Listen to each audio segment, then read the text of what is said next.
Assalamualaikum warahmatullahi wabarakatuh dan selamat pagi.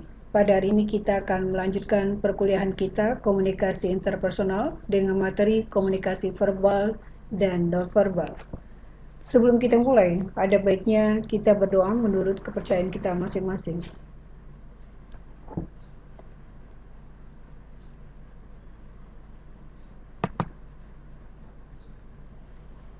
Seperti yang sudah dibahas sebelumnya, bahwa ada beberapa komponen yang harus ada di dalam sebuah komunikasi, yaitu pertama ada komunikator, selanjutnya ada komunikan, ada pesan, ada channelnya, selanjutnya ada feedback ya.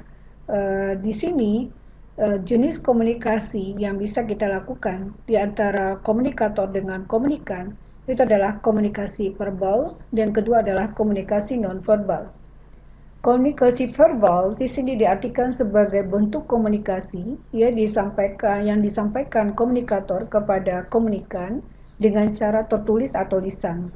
Sementara komunikasi nonverbal itu adalah bentuk komunikasi yang disampaikan komunikator kepada komunikan dengan cara tidak menggunakan kata-kata baik itu lisan maupun tulisan. Intinya komunikasi verbal itu menggunakan kata-kata dalam bentuk lisan dan tulisan, sementara komunikasi nonverbal itu yaitu menggunakan bahasa tubuh dengan menggunakan sign atau tanda, selanjutnya menggunakan tindakan atau perbuatan dan objek.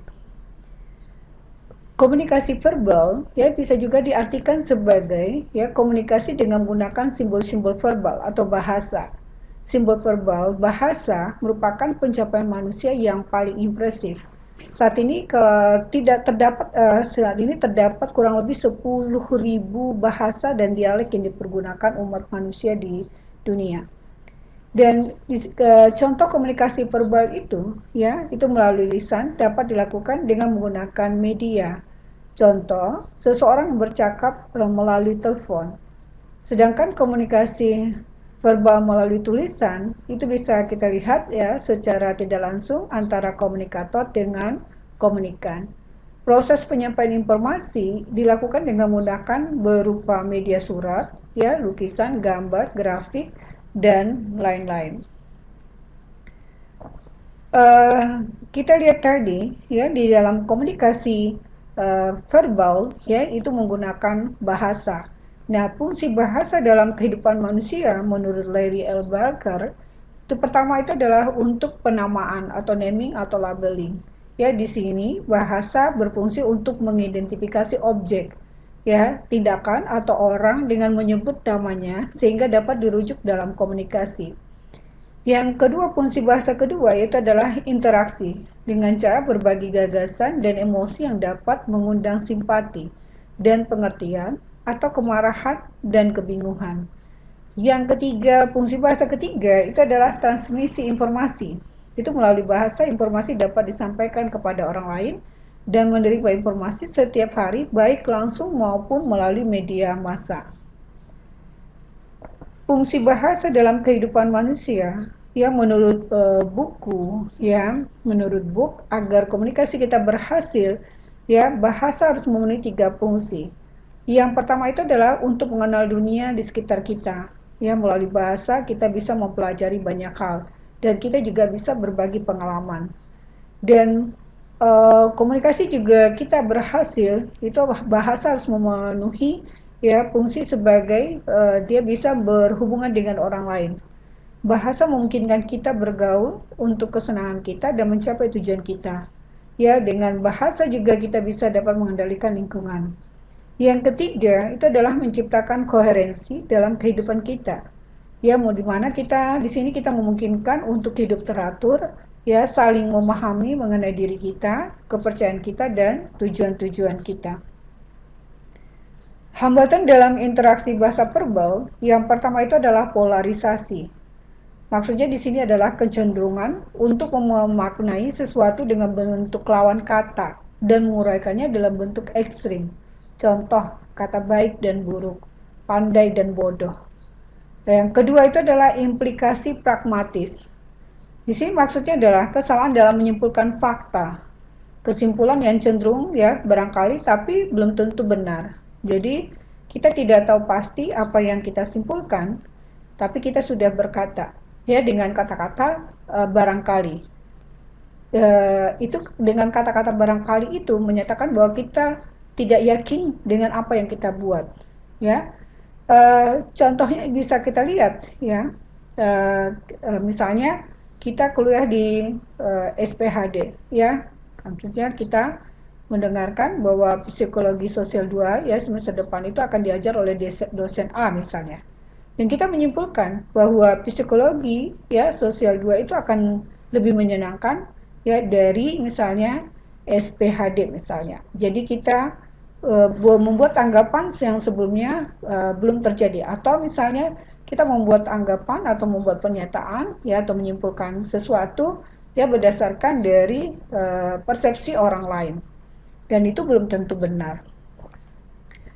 Yang ketiga adalah orientasi intentional, intentional orientation.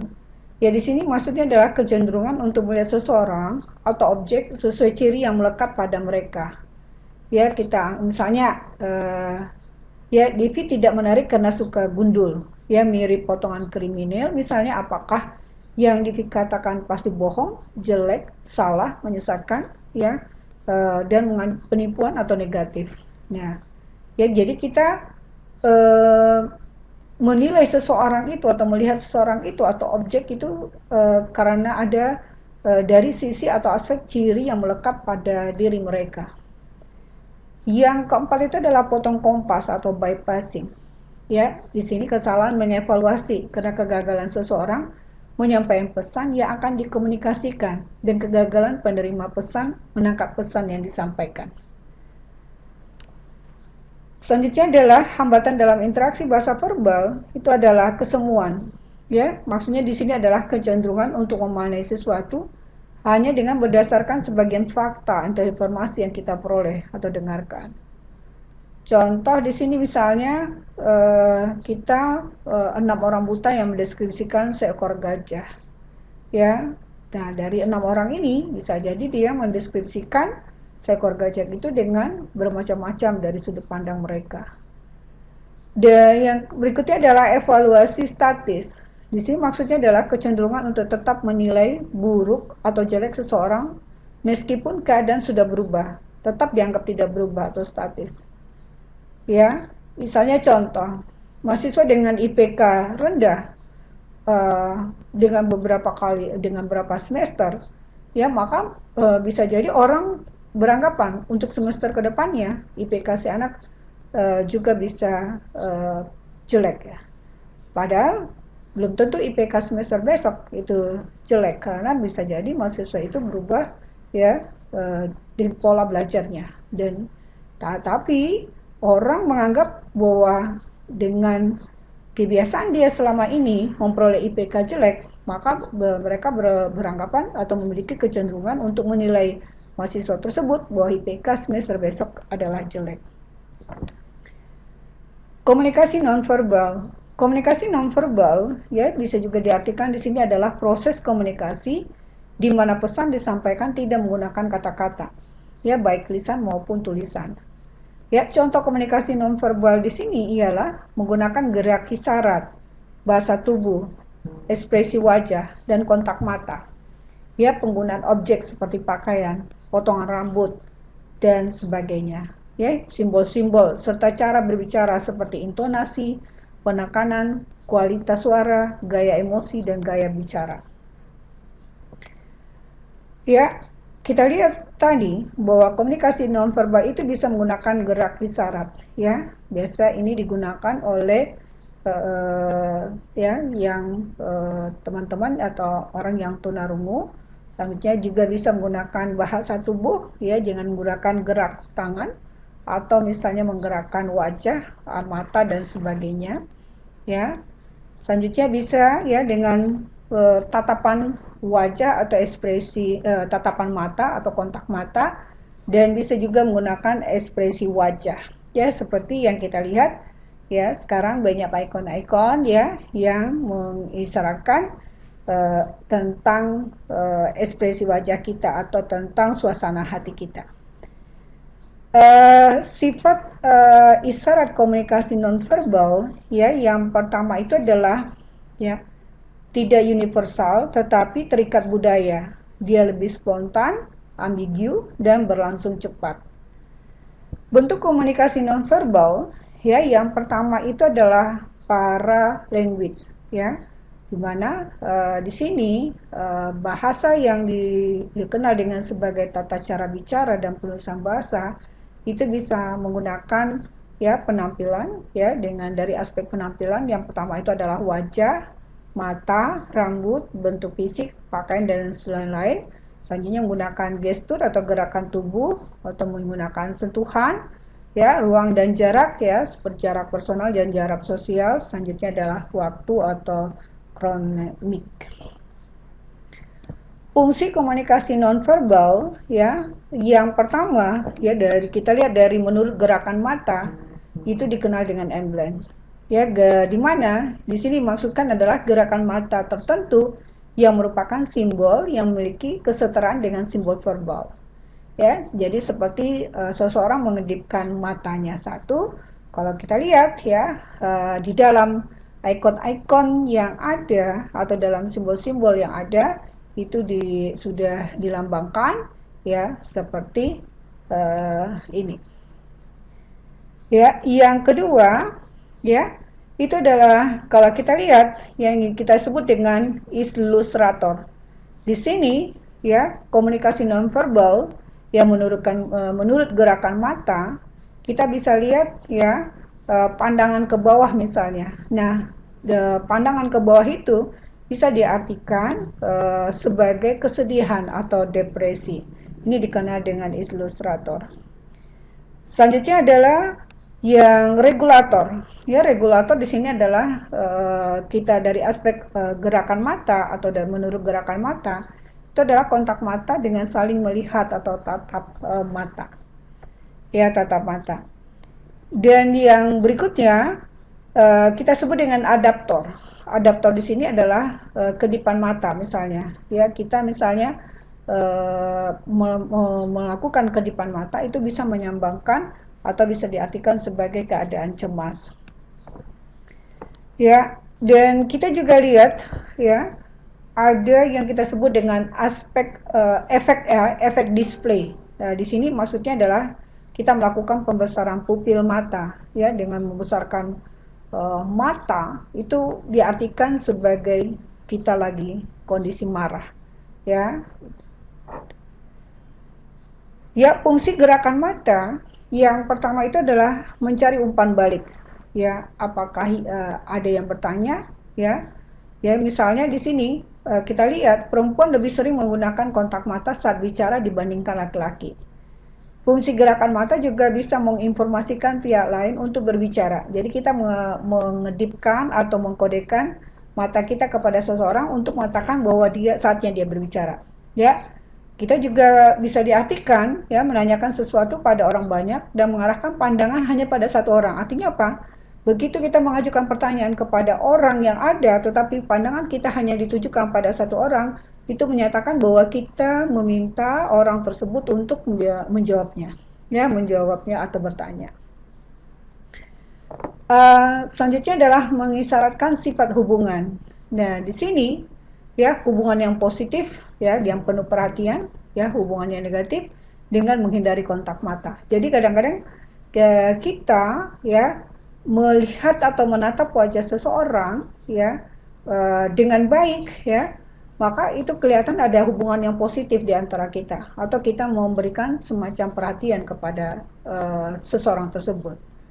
Ada juga yang menyatakan hubungan negatif, begitu ada terjadi kontak mata, kita menghindarinya, ya. Bisa jadi ini diartikan bahwa hubungan kita dengan seseorang tersebut lagi tidak baik kondisinya dan kita berusaha menghindarinya. Yang keempat adalah mengkompensasi bertambahnya jarak fisik. Ya, di sini dengan melakukan kontak fisik ya, seseorang merasa dekat secara psikologis dengan seseorang di kejauhan. Ya, contohnya anak yang tenang belajar di TK karena ibunya melihat dari kejauhan ya. Jadi misalnya kalau pada saat kita menemani adik atau anak kita yang belajar di taman kanak-kanak ya, kita memperhatikan dia atau menjaga dia dari kejauhan. Dengan pandangan kita, ya, dengan pandangan dia mengetahui bahwa kita melihat dan menjaganya dari jauh, dia merasa ada semacam kontak fisik dengan kita, ya. Dia merasa menambah ya kekuatan dalam dirinya bahwa ada orang yang menyayanginya, yang sedang memperhatikan dan menjaganya. Fungsi penghindaran kontak mata, ya, dengan menghindari kontak mata kita dapat membantu orang lain untuk menjaga privasi mereka, ya.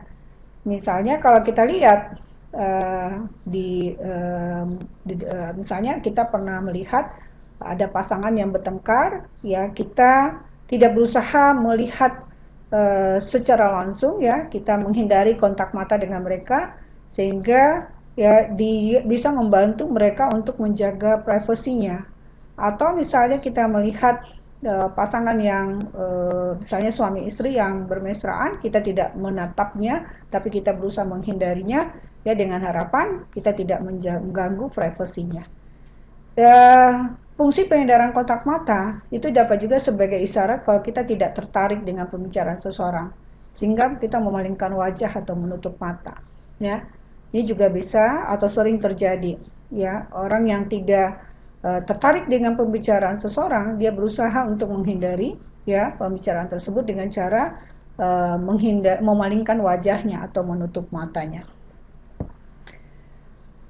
Klasifikasi pesan nonverbal, ya, yang pertama itu adalah bahasa tubuh, ya. Dengan bahasa tubuh, komunikasi dengan bahasa tubuh itu bisa menggunakan isyarat tangan, ya, gerakan kepala, ya, menggunakan postur tubuh dan posisi kaki, ya, ekspresi wajah dan tatapan mata. Yang kedua adalah sentuhan, ya. Yang ketiga adalah para bahasa, itu misalnya kecepatan berbicara, nadanya, volume suaranya, ya, selanjutnya tawa, gumaman dan sebagainya. Selanjutnya ada penampilan fisik, ya, lewat busana dan karakteristik fisiknya, lewat warna. Jadi bisa jadi misalnya contoh, ya, Lucy yakin Anda juga tahu, ya, tentang misalnya seseorang senang atau tidaknya dengan kita itu bisa dilihat dari nada berbicaranya atau volume suaranya pada saat berkomunikasi dengan kita. Atau senang atau tidaknya seseorang dengan kita, kita bisa melihat dari ekspresi wajahnya atau tatapan matanya, atau misalnya dari isyarat tangan atau gerakan kepalanya. Dan kita juga bisa melihat seseorang dalam kondisi baik atau tidak, itu adalah dari penampilan fisiknya, dari busana yang dia kenakan. Ya, dia lagi sedih atau senang juga kita bisa lihat dari penampilan fisiknya, dari busana, atau dari warna yang dia pakai atau suka.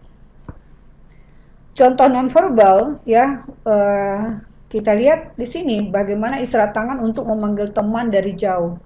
Bagaimana posisi kepala ketika setuju atau tidak.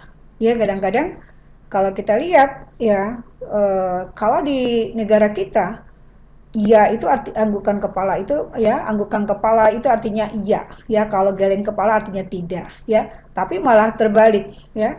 Kalau di Dubai atau Arab, ya, gelengan kepala itu malah berarti iya.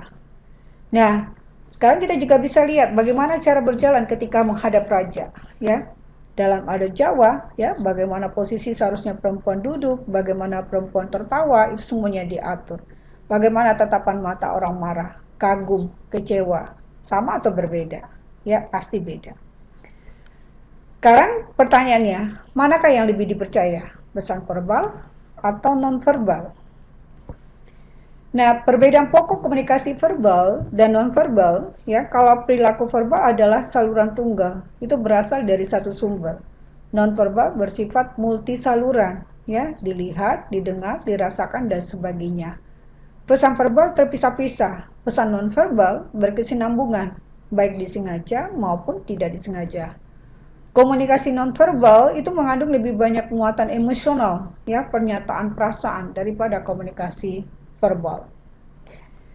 Perilaku non-verbal dapat mengulangi perilaku verbal seperti anggukan kepala ketika mengatakan ya dan gelengan kepala ketika mengatakan tidak.